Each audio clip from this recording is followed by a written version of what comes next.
Sa kalooban, bakit sa kanya? Nasa pangalan na, nasa mukha pa. Ganda ka, ganda yarn.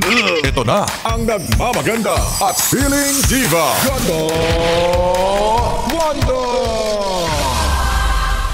Yes, Brad! Kasama niyo na ako.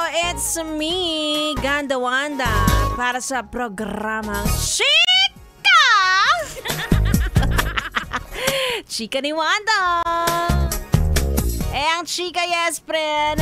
Nako, mainit na naman daw ang ulo mo at napagbuntungan mo na naman ang kaopisina mong walang kamalay-malay.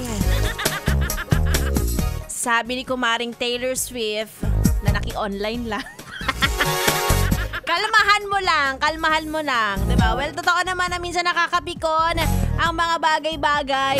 Lalo na kapag, alam mo yon, nagkakaedad-edad ka na dyan. Kahit siguro paghinga ng katabi mo, nakakapikon. May mga ganon. So, ibig sabihin, tumatanda na ako. Hindi ko tanggap. Kaya parang gusto kong kumalma diba? Pero minsan dyan na testing. Naku. Pag may letter T talaga, nagkakamali ako ng big.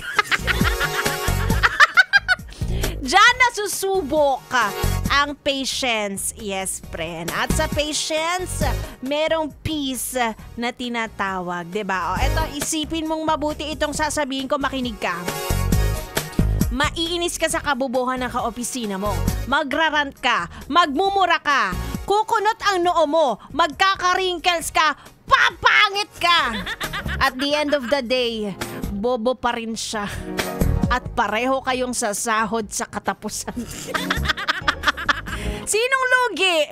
Diba? Tapos makikita mo siya, wala siyang ginagawa, ang fresh niya.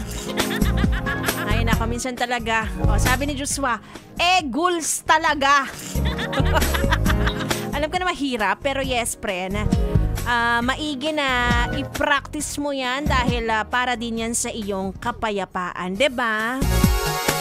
Pero minsan parang parang gusto mong sampalin na lang siya bigla. Parang gusto mo na lang gumante, pabigat ka pa sa pabigat. Mga ganon. Huwag mong gagawin yan, yes, friend. Baka ma-HR ka. Oo. Sa ano na lang, sa isip mo na lang, pwede mo naman gawin yan para less damage. Anyway, kasama niyo na ako sa inyong biyahe pauwi habang tinitest din ang patience sa traffic. O sabi ni Joshua, sampalin mo tapos sabihin mo content. Ay! Labas ako dyan, bahala kayo dyan. Anyway, again is me, Ganda Wanda. Kasama niyo hanggang alas 9. Dito lang sa 101.1 Yes! FM.